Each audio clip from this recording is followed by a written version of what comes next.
कुणाचा तरी राजीनामा घेऊन मला मंत्रिपद नको, छगन भुजबळ यांचं म्हणणं आहे. धनंजय मुंडे यांच्यावरील आरोप सिद्ध करा असंही भुजबळ यांनी म्हटलंय.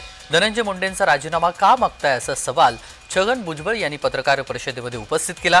धनंजय मुंडे यांच्या विरोधात माहिती असल्यास पोलिसांना द्या.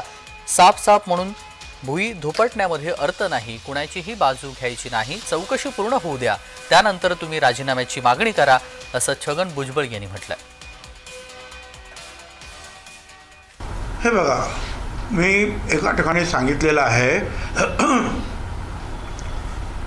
की मला मंत्री व्हायचं आहे म्हणून कुणाचा तरी बळी घ्यावा किंवा कुणाचा तरी राजीनामा घ्यावा आणि मला मंत्री करावं असं माझ्या मनात स्वप्नातही येणं शक्य नाही.